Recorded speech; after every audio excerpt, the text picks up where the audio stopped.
Hello and welcome back to the Give and Go. I'm your coach Reynoso here with my boy Soltero. What's up, y'all? Folks, what you're seeing today is the first of its kind. We're doing a full-on deep dive on the Brazilian national team going into the 2026 FIFA World Cup. We're going to talk about their players, the coaching, their timeline, Neymar, the Neymar Factor, their projection going into this tournament, what we think about this team, because this squad, more than any others, is one of the most controversial teams, I would say, going into this tournament. Yeah, when I look at Brazil, the 2026 version of the Brazilian national football team, I see a lot of confusion, man. I don't know how to feel. This is an anomaly of a football team. When you look at their record over the last 4 years, this whole World Cup cycle, it has been up and down, barely above average at its best, losing 4-1 to Argentina, losing to Uruguay, losing to Colombia. It's been up and down. It's not to the standard of what is one of the biggest footballing nations, not just in the Americas, but in the world. But you look on paper, and you have some of the best players in their positions at club level right now. So many that it's not even on paper, bro. It's on a letter. The list of players that you can name for this team is ridiculous. It's truly ridiculous. There's a very loaded offensive front, but I agree with you. I agree that there's a lot of confusion that I have personally with this team. The biggest way that I can describe this squad going into this tournament is that no team at the World Cup has a bigger gap between their ceiling and their floor. What we could see Brazil do at this tournament is, maybe get knocked out of the round of 32. That's probably their floor. I don't think they'll get grouped at this tournament. But then we could also see them go on and win the whole tournament. Yep. That's crazy because for a team like England, I don't see their floor being as low as Brazil, Spain, France. I don't see them having a round of 32 type of floor. But for Brazil, I do. I do, because there's been a lot of inconsistency, a lot of questions that have come out of the performances at the Copa America and World Cup qualifying that it leaves me so intrigued to see what will end up happening at the biggest tournament in the world. Damn, yeah, that's such a good observation, because at the end of the day, I truly think Brazil is one of the most unpredictable squads at this World Cup. We just don't simply know what's going to happen to them. As you said, I will not be surprised if this Brazilian team finds form and goes to a semifinal. It won't surprise me at all. But it won't surprise me if they get knocked out as soon as the group stage is done, the next round. So there's so much to be excited about, because that's the thing. If you're Brazilian, then you could lift a trophy at the end of this. If that's a possibility, then you should be excited. I think we have to highlight that. They are the team with the most World Cups in World Cup history. 5. I mean, history favors the Brazilians. It's ridiculous what we've seen them do up until 2002 when they won that 5th World Cup. But what's happened since then, bro? It's been 24 years of what I would deem failure. For a team of standards so high with so much talent, we saw football die the day that Germany ran amok on this Brazilian team on Brazilian ground. We saw that Brazilian samba come to I would say a definitive end, and now they're embarking on somewhat of a rebirth and trying to find their way in the modern era of football. That's where we're at with the trajectory of this Brazilian team going into this tournament. I want to highlight DraftKings. This isn't a sponsor. They have Brazil at the 3rd highest odds going into this tournament to lift the trophy. Yeah. Tied with France and Argentina, with only 2 teams above them, England and Spain, being more highly favored odds-wise, gambling-wise. I think that's very significant. I think that represents the perspective that a lot of the public has, that they can go on to win this tournament, but history, the stakes, the situation they're in with a pretty competitive group, there's a lot that can determine whether this team succeeds or fails. Dang, that's actually crazy, because it puts the whole thing into immediate perspective. We're touting this team. The world is touting this team as a favorite to win the World Cup, and yet they've gone through coaching changes over these last 4 years. They just got Ancelotti because the situation became very dire after that heavy loss to Argentina. There's a lot of questions as far as who is going to start in certain positions in this squad. And again, the record since they lost in 2022 against Croatia has not been great for Brazil. There's a massive gap between Argentina, who lead the table in South America, versus this Brazilian squad. And yet the world sees Brazil as a favorite. that encapsulates it right there. I think it does. And That's insane. Let's look at the situation we're in right now. We're about to enter mid-February, and the Brazilian team is looking towards those matchups in mid-March. They'll face off against France and Croatia. It'll be the last time that Ancelotti names his lineup before the World Cup arrives. That'll be a big moment for his Brazilian team.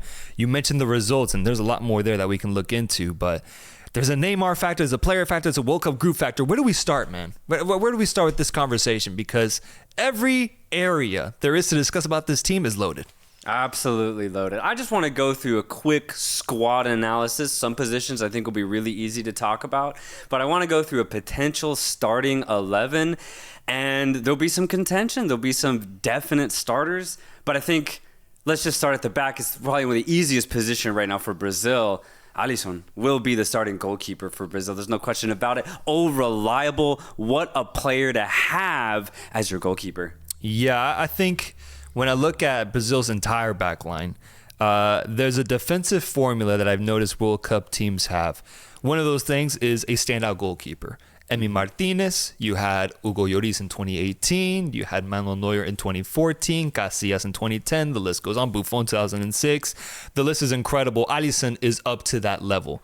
My only thing with Alisson, although I know he will outright be the goalkeeper, has he had his moment with the national team? Like, has he had a signature performance? Like what we saw him do against PSG in that first leg with Liverpool, I thought was an incredible Alisson performance. 8-9 incredible saves. And then, winning the Champions League a few years back with this team as well. But on the national stage, I just feel like he hasn't had that signature style moment that Emi Martinez has had and that many other great goalkeepers have had. I'm not saying he's not going to. I'm just saying it might arrive at this tournament.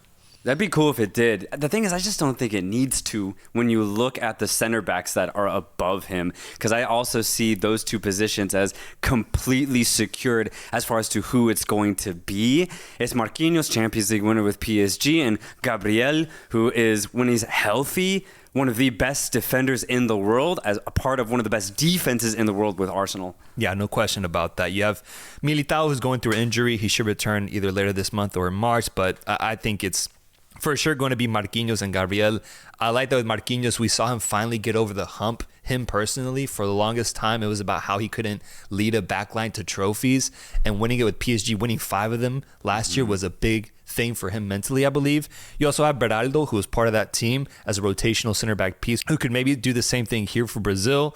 I think part of the defensive formula is having a leader at center back and a good second fiddle, like how we saw with Otamendi and Cristian Romero. I think Brazil has no questions there. Marquinhos and Gabriel can be that for this team. Yeah, and it's great because there's so much to look forward to at the offensive end of things. But you look at the defense, and we've just named 3 insane players. Alisson, Gabriel, Marquinhos. That's your central defense. That's amazing. So incredibly exciting for the core of this Brazilian national team squad. And yes, the shaky results have come, but I really wouldn't pin it on those 3 guys specifically. Nah. So I think very positive things to look forward to when it comes to Brazil's central defensive pieces. They're also in just such good form at club level as well, all 3 of them, and also the rotational players that you just mentioned. Militao, if he's healthy, is also almost just as good. So I'm loving the central defense of Brazil right now, loving it. Then we got to look at the fullback position, because I think there might even be an argument to be made that that position is more important or can be more crucial to success at the World Cup on the national stage, given what we've seen in the past. Let me just go through it. With Argentina, you had Acuna, Molina, Tagliafico kind of rotating out. Players that were pragmatic, serviceable, and just knew their jobs, knew what to do at a very high level. 2018, Pavard and Hernandez is a crazy fullback duo. 2014, Lam and Howades. 2010, Ramos and Capdevila. Yeah. Zambrota, Grosso in 2006, and then arguably the best combo we've ever seen with this Brazilian team, Cafu and Roberto Carlos 2002. Here's where the question arises for me. Does Brazil have the talent to equal any sort of level that we've seen from the past? Absolutely not. This is their most contentious positions. It's both fullback sides.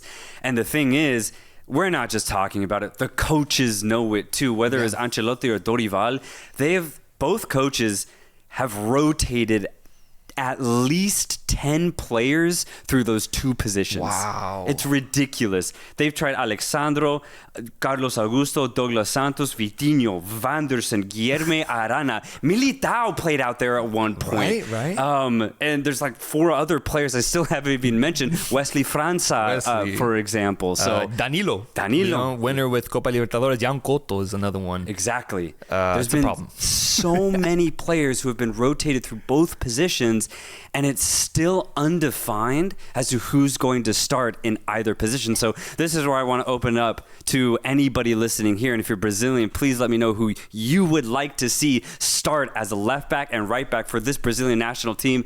Because honestly, I don't even see two clear chances. I don't. I don't really see it. They're all in decent form at club level, but when you see them play for Brazil, there's zero standouts. Yeah. So the positions are wide open. I have some preferences. If I was coach right now, I would pick 2 players. I'd probably go Wesley França on the right with Roma. He's a more attacking option. I think Brazil need to have a guy who's basically another winger in that fullback position. And then Loki, I might go veteran and I'll put Alexandro on the left side. I might go veteran, 35-year-old Alexandro on that left-hand side. He'll be pragmatic. He'll be conservative. He's been there. He's seen some crazy stuff. And those would be my 2 picks right now, but it's still wide open. You could put Caio Henrique there, for example. Douglas Santos has been playing well there when he does get the option. So it's wide open. Yeah. Or do you start 3 center backs?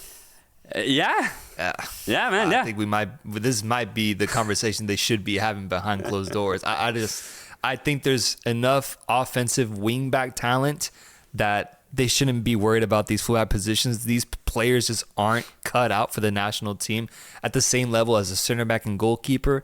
And I ultimately do see it as a flaw for this Brazilian national team. I think the combination you picked is probably the best one available. Maybe I throw in Danilo for experience, but if I'm throwing him in, we're talking about relying on a 34-year-old fullback to be your guy, which is possible. He's a winner. He's a winner. He showed that last year. I just don't know if he has that high level quality still in him to be able to sustainably hold that role. But I think 3 center backs might honestly be the better move here if you throw in Militao into the mix. You can also sometimes play as a fullback as well. We've seen it with Real Madrid. I think that might be the better option given how deep your midfield and offense is. That's why I'm so excited for these March friendlies, because Ancelotti has to make the decision now. If he wants to experiment with formation, which he has not yet, it has to be now. So that we're going to get some crucial information next month when we see Brazil play against 2 very good opponents.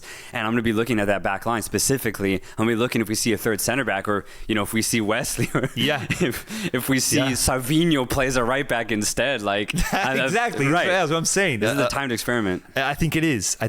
But it is why, to kind of signify where I'm at with this team, all in all, looking at the defensive formula, I think Brazil falls short. I think they fall short. Despite having such good central defensive play, fullbacks are too important, and you just cannot be lacking on those sides.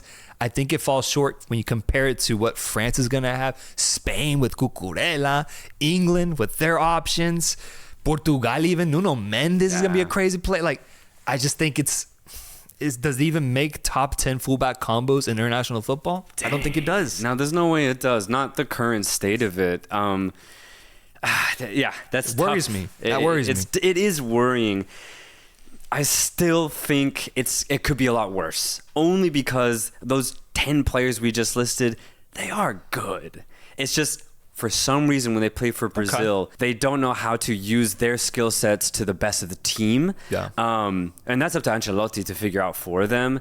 But it could be a lot worse. That's true. I'm with you. You compare it to World Cup champions. There's a massive gap. Scary. There's a massive gap between what Brazil have and what they need. You're right, though. I mean, if there was a place to have a flaw, a weakness in your team, I guess it would be the fullbacks. I would prefer that. Rather than the wingers. Yeah. Imagine if we had this problem up top, then you'd have no offensive creativity. There's no goals. Yeah, you can mask it. It's possible. I think so. I just haven't seen it at the World Cup to the point where you lift the trophy having that as your weakness. I just haven't seen it. Yeah. Let's move on to the midfield. I think the midfield is really interesting because it might be one of the more straightforward parts of the pitch for the Brazilian national team. I mean, are there really any other names worth mentioning outside of Casemiro and Bruno Guimaraes? Because I think both of them are going to be starting in a midfield pivot, and it's really just about who they pair them up with up top. Absolutely. It's going to be Casemiro and Bruno Guimaraes as the two holding midfielders for this Brazilian squad. The resurgence of Casemiro has been the headliner of all news in the Premier League over these last couple of months. He's absolutely going off. This version of Casemiro will dominate at the World Cup. At his best, he's fully box to box, and he is sneaky offensively. He can either run into the box, get a goal himself, or, as we saw at the weekend, provide a little no-look pass and get an assist. Casemiro is deadly on all fronts, especially with this form. He's going to be starting, and this wasn't here a year ago for Brazil. This is why this team even has more hope going into the World Cup, because Casemiro, with this form, all of a sudden, I trust this team more, especially in that midfield section. And Bruno Guimaraes has probably been the most consistent Brazilian player over the last 3 years. You know exactly what you're going to get when he puts on his boots and starts kicking the ball around the pitch. He is a warrior, an absolute monster in that midfield. Doesn't stop running, doesn't stop closing down space, rarely makes a mistake. He's not really offensive. It's not really his game, but he can make precise passes. So Bruno Guimaraes is the perfect modern day Brazilian midfielder who can do a little bit of offense, but mainly is just an absolute battler in that midfield. So combine the two, Casemiro and Bruno Guimaraes, they will start at this World Cup, and they'll probably be one of the better defensive pairings at the World Cup as well. Yeah, perfectly said, because when you look at how Ancelotti lines this team up, he has consistently picked 4 forwards up top, which means he really only goes with 2 midfielders, whether it's in a 4-2-3-1 setup or a 4-2-4 setup. So these two guys, I think, are perfect for that, which is, I agree, that's a really big plus for Brazil, that they have the necessary weapons to pull off a formation like this. I mean, any other names? Andre at Wolves? Any other names in the midfield that could maybe get in? Yeah, I was thinking about this. I was like, Joelinton, when he's good, he's good. But I was like, nah, you can't start him. And you can't even really bring him on unless there's a massive problem happening during the game. So, is he on the plane?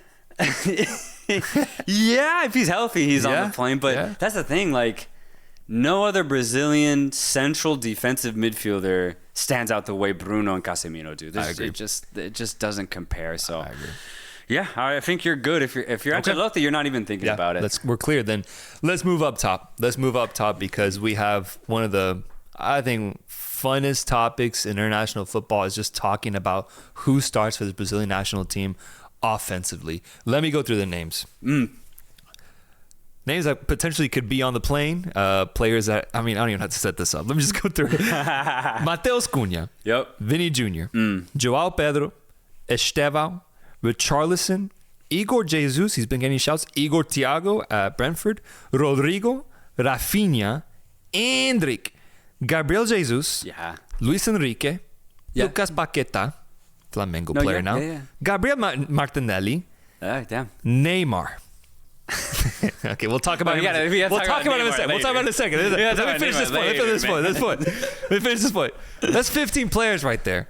Usually, when I ask ChatGPT this, 8 to 10 make a World Cup list when it comes to offensive players. So you got to cut 5 to 7 of these names that I just mentioned to even just get on the plane. Then we're talking about who even starts. Yeah. That's what we're dealing with. Am I missing any players? No. That's 15 genuine players who could start and would start if this team was, any worse up front. If you're talking like Mexico, USA, these would be definite stars. And not only that, they would be stars.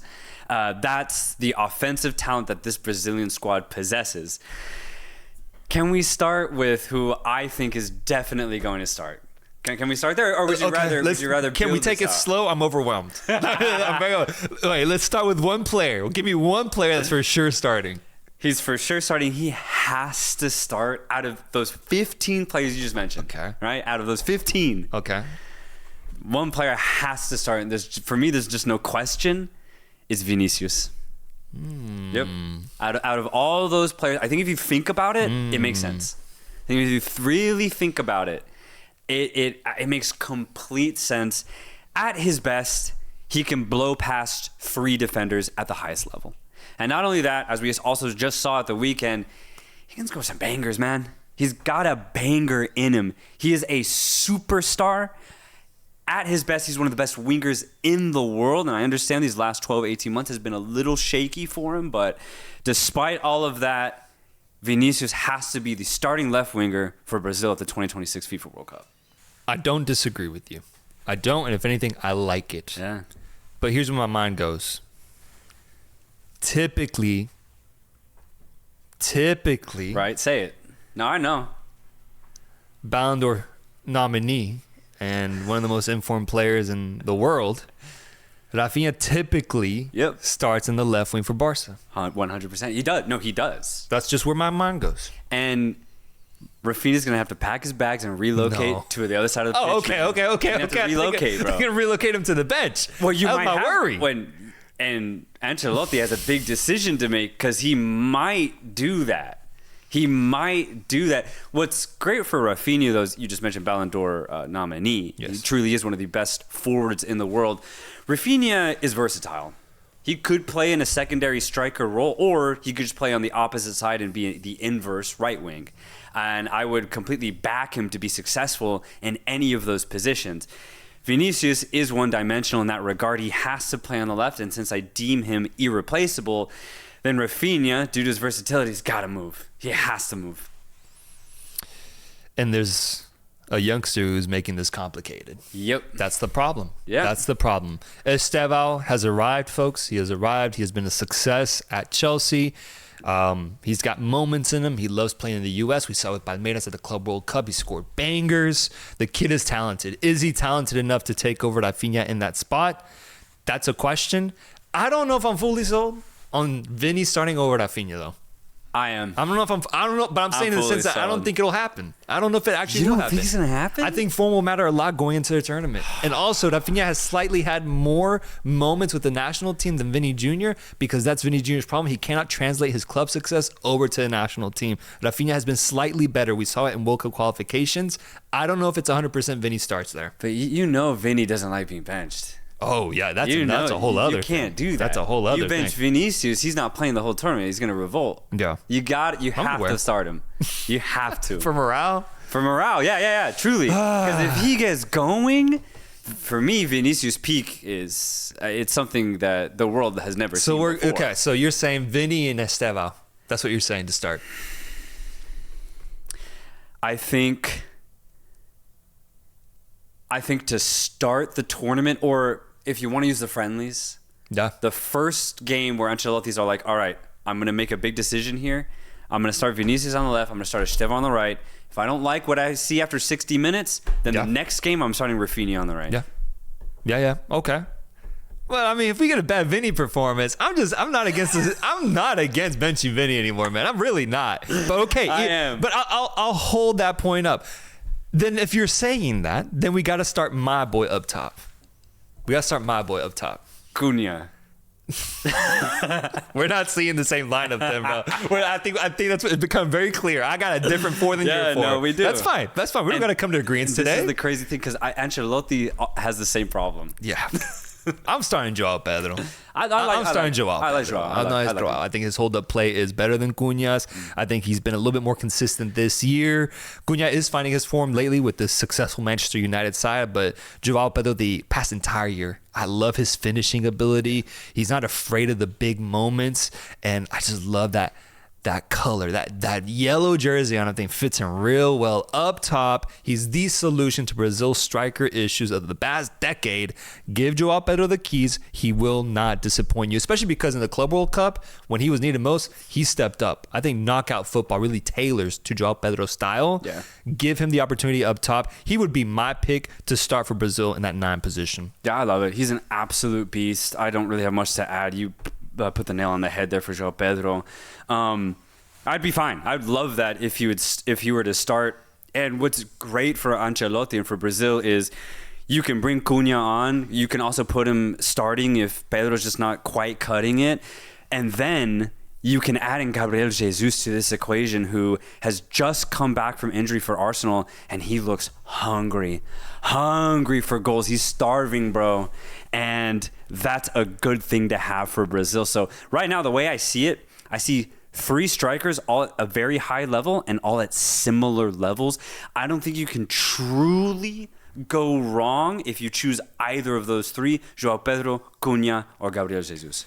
I'm actually going to open up this conversation because I do think Cunha, João Pedro, and Gabriel Jesus are more hybrid type of players in that 9th position. If Brazil wants an out-and-out striker, you got the Igors. You got Igor Thiago, who I think what he's doing at Brentford cannot be ignored. I think he's got almost 15 goals in the Prem so far. The dude's got a freaking boot. And I've been reading Brazilian media articles. They're eyeing him. They're actually going to consider a Brentford player to join the squad. And I think that's really interesting because maybe it becomes a case of you got so much creative winger play that you just need an out-and-out striker up top. Igor Thiago is that. I would also even include Endrick, who's now got 5 goals in the past 6 games with Lyon. He might get a call to join the team and hop on the plane and potentially be that guy. So beyond those 3 players you just mentioned, I think you can add 2 or 3 more names to potentially fill one spot. And just to highlight the other missing players from the winger positions, that means no Martinelli. That means probably no Rodrigo, which would be crazy 2-3 years ago to even say. But I feel pretty confident that those players would miss out, and I wouldn't mind it. Yeah, but it's interesting. You also include Savinho, who, Oh, my God. Yeah, there's so much depth in these top 3 positions, even 4 if you want to include that attacking midfield position, which, by the way, who are we going to put there? Who's going to be right beneath the 9? Let's go with João Pedro, right? Right. I've seen several iterations that Ancelotti has chosen. He's actually has put Rafinha there, which is crazy because there is a scheme where Esteva, Rafinha, and Vinicius all play at the same time. Actually, I don't mind that. It could be really fun to see. It could be nice. Yeah. So that's a possibility. Yeah. But if you want to go with more of a true Brazilian 10, then for me, there's just 2 options. It's Rodrigo, who actually has been in that position over the last 6 months. And it's Lucas Paquetá. Lucas Paquetá, who has had such a weird club career, but his numbers are really good. He's a true assister, a true passer in the game. I think what will determine if Paquetá sees any minutes will be his form with Flamengo these next 6 months. If he pops off in Brazil, which is honestly very possible considering how good of a player he is, I won't be surprised if we see Paquetá get called up, and I won't be surprised if we see him maybe not start, but play a lot for Brazil as a creative role in that central position. Neymar. You want to talk Neymar? I got to talk Neymar. Because we're talking about who's the perfect player for that position in their prime, at their peak, at their healthiest. It was Neymar. Neymar, a man who guided this team for so many years. In 2022, we saw a crazy moment where he almost gave Brazil the victory against Croatia in extra time. Ended up losing in penalties, but he almost did it off of a crazy, crazy play where he showcased that creativity that's needed in that pocket of the pitch. Neymar is the solution if we're assuming peak, prime, and health form. The problem is that all 3 of those things are not happening for him right now. Neymar is going through injuries. He's trying to find his flow. He's trying to find his rhythm. Ups and downs with Santos. Hasn't really had those highlights. Hasn't really had those moments. And if he has, well, it's been in the Brazilian league, not in the French league. A more tougher, more qualified league like we saw in the build-up to 2022. Neymar is interesting because we've seen Ancelotti comment on his health before and say that if Neymar isn't 100% physically, then he will not get the call-up. If he's 80% healthy, he does not want to include him. He has to be 100% healthy for Ancelotti to call him up. That in of itself is already a ginormous task for Neymar. And so assuming he's able to do that, then the question becomes, does he actually have the ability to play like how we need him to at the World Cup? And I think that's another conversation. But first is his health, and unfortunately, it just doesn't seem to be there all the way. Damn. I'm thinking, let's say Neymar's healthy.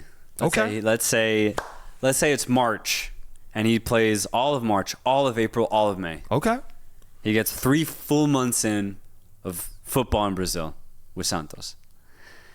And, let's say his assist numbers are normal. Like, he gets, 3 assists, maybe, 2 goals. I'll be cool with that. Over, 10 games. Yeah. Would you even call him up still? I would, but I would find out how he plays truly in a 30-minute appearance against IT. Okay. Yeah. Okay. I really need to see what he looks like on the World Cup stage itself. because that's Yeah. a different stage that you simply cannot simulate. You cannot practice for that. Give him 30 minutes, second half, sub out Paqueta, put Neymar in, see how he looks. And from there, you decide. Yeah. So That's it. So you're But saying yeah, he's getting the call up. I just see. I mean, you already noted it. 15 players. 16 with Savinho. 16 with Savinho. 16 players trying to fill 4 spots. Unreal. I just think it's a little tight out there, man. And Out of respect, man. and that's the question. That's the question. Do you respect Neymar so much for what he's done for this country? Because he's done literally everything for Brazil, literally everything, that he gets the call up, regardless of form per se. Yeah. Comments, let us know. I Let think us I know. need the comment section to tell us on this one. What is crazy though is Neymar in 2022 was prime Neymar. It wasn't that, yeah. It wasn't that long ago. Yeah. But the loss was so damaging that we haven't seen him since. And it weirdly correlates with how Brazil have done with and without Neymar. With Neymar, we've seen some of the best Brazilian football since World Cup champions in 2002 and in the 90s, right? They went to the semifinals with Neymar.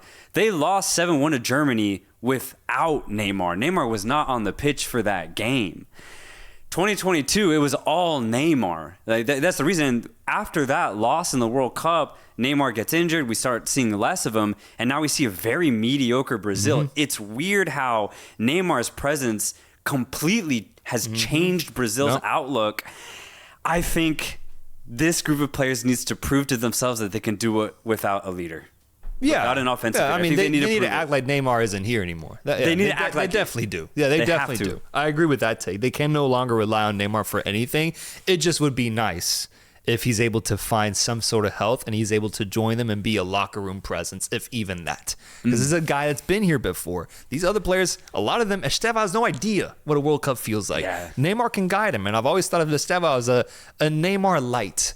Not his level, but kind of going through a similar path as Neymar in terms of the greatness that he's trying to achieve. But you're right, man. I mean, this Brazilian team, if you remember, in 2022 for World Cup qualification, they ended up in first. They dominated. They were amazing. And they were actually my pick to win the tournament back when we just had started the podcast, man. That's how high I was on this Brazilian team. This past World Cup qualifying window, they finished in 5th place, where if it hadn't been for the expanded World Cup format, they would have gone to Interconfederation playoffs, bro. Yeah. That's different. So yeah, I agree. There's a mental edge. There's a mental obstacle that Brazil has to overcome that I have never seen them do without Neymar, and that overcoming it would mean achieving really, really good highs. I think it's such a big challenge for a team that honestly just has not proven itself to me in the past 4 years. Yeah, and this is just a very personal anecdote, but being a United States fan, this is eerily similar to Donovan Klinsmann's situation right before the 2014 World Cup, where Donovan was towards the end of his career, but he was still playing good enough to where he absolutely deserved a call-up. But since he wasn't playing consistently with the USA, Klinsmann was like, all right, I'm just not going to bring him, you know, and it ended up being a controversial decision. And I think Ancelotti will have a similar decision to make if Neymar is healthy in the build-up to the World Cup. Only Ancelotti knows what he's thinking. Okay, so let's play the game. Let's say you can only pick nine players to make the list. Okay, I like that. Vinicius Jr., Vinicius. Joao Pedro, Estevão, Yeah. Rafinha. Rafinha, Cunha. Okay. Rodrigo. You have to. I'm taking Rodrigo. Yeah. Still at Real Madrid. Still, yeah. It's still Rodrigo. 6. 1 minute. I think Paqueta has to be here. I like that. I think he has to be here. I would, 7. Yeah. For me, as a great backup, I'm bringing Martinelli. I'm definitely bringing Martinelli. Okay, 8. That's 8. So one more. So we're choosing between Gabriel Jesus, Endrick, Luis Enrique, Igor Thiago, Igor Jesus, Richarlison, and then let's consider a healthy Neymar. I'm bringing healthy Neymar. I'm bringing Jesus. No, man. I'm bringing no, you're Jesus. not. I'm bringing Jesus. No, I'm bro. bringing Put Jesus. Neymar on your plate. I'll put Neymar, and I'm only bringing 2 midfielders. I'm just bringing Casemiro, Bruno, and nobody else. I'm going to stack up the offensive and one line. One keeper. No one else is playing outside of Alisson, man. One keeper and 2 midfielders. I agree. Low key. Take 11, 12 players. Take 12 offensive Bro, players. that's so cutthroat. That is so difficult because the players that are left out could start for almost any other national team in the world. Yeah. Yeah. Can you imagine having these players for the USA, for Mexico, for Canada? These would start immediately, bro. Like, Savinho not playing? That's crazy. And that's why, truly, I know the form for Brazil has been just mediocre, just being unbiased.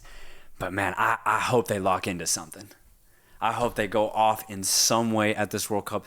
That version of them in 2022 was so fire to watch. It was. It was pure entertainment, man.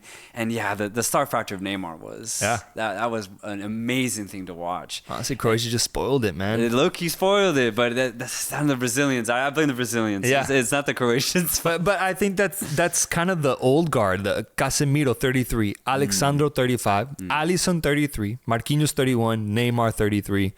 I think outside of Marquinhos, maybe Alisson at the next World Cup, maybe if he 37, does he start?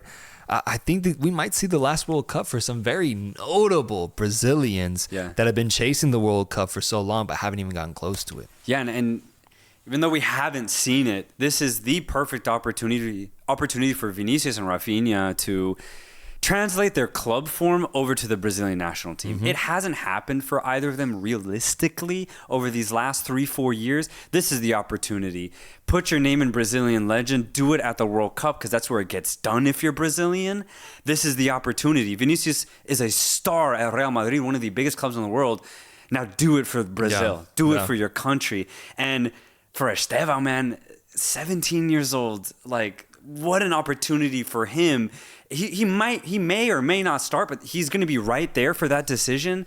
He has an insane opportunity as well, one that Neymar had 13, 14 years ago. So this is a beautiful time. We've seen Estevão rise up to the occasion at club level for both Palmeiras and now Chelsea. He has so much to give for Brazil and very little pressure. And I think that's another point for this Brazilian squad is going into 2022, everybody had Brazil as favorites. It was Brazil or Argentina, realistically. But I will say overall, going into 2026, I think most people recognize how good Brazil is and recognize how good they can be, but I wouldn't say they're as hype or as hopeful as them lifting the trophy as they were 4 years ago. Oh, yeah. And I think that'll actually help the players. It'll help them know that, all right, there's no pressure here. If Neymar's not here, we don't have to give him a World Cup. We're just doing this. This is a new guard, a couple of old faces. This is a brand new Brazilian team. They can make a brand new story for themselves. So that's even more exciting with just not having as much pressure. I share that same excitement. I really, really do, because I've never experienced a Brazil World Cup victory in my lifetime, at least as a conscious person. They last won it when I was 7 years old, personally. Here's the problem. I've looked at the numbers. I ran through the tournament. And what we're asking out of a World Cup winning Brazilian side at 2026 is something that I've just never seen before. It's something that I think would be unprecedented given what we've seen from this squad in the past 4 years. It's very important to remember. 5th in World Cup qualifying, ups and downs, losing at the Copa America, not really having any silverware to show for it. Yep. In the transition between 2022 and 2026. We're looking at their group, Group C, Brazil, Morocco, Haiti, and Scotland. Let's just start there. I think there's zero chance that Brazil gets grouped or that they even finish third. I'm going to start with that. I agree. Okay. I agree. Like I just don't see it. Yeah, there's like almost 0% chance. 0% chance. I like that. One or second really comes down to the Morocco game and which Moroccan side we see. Could be very competitive. It could be a tie, or Brazil can smash them completely. We don't know. Either way, for the sake of this Brazil optimism, I'm going to say they finish first in the group. Can we agree on that? Let's do it. It's Okay. very possible. Assuming they finish first, they are most likely set to match off against Japan in the round of 32. Japanese team who, in their most recent friendly just a few months ago, they lost to 3-2. This is who they play in the round of 32. Let's start there. That's very winnable for the side. It'll be a hell of a game, though. I mean, Okay. that's just pure excitement. Let's say they win it. Yeah.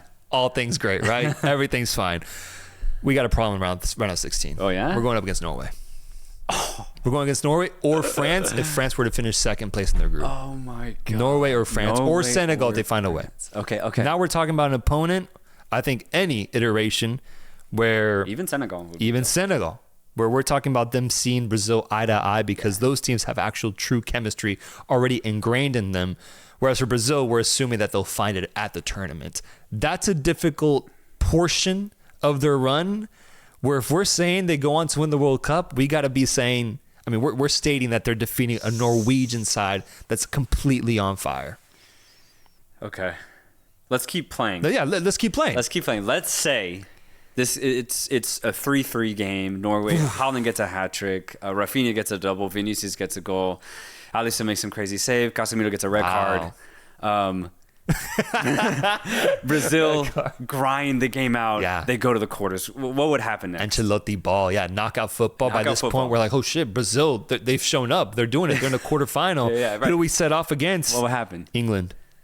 Damn. It's a ruthless path. Damn. Ruthless, bro.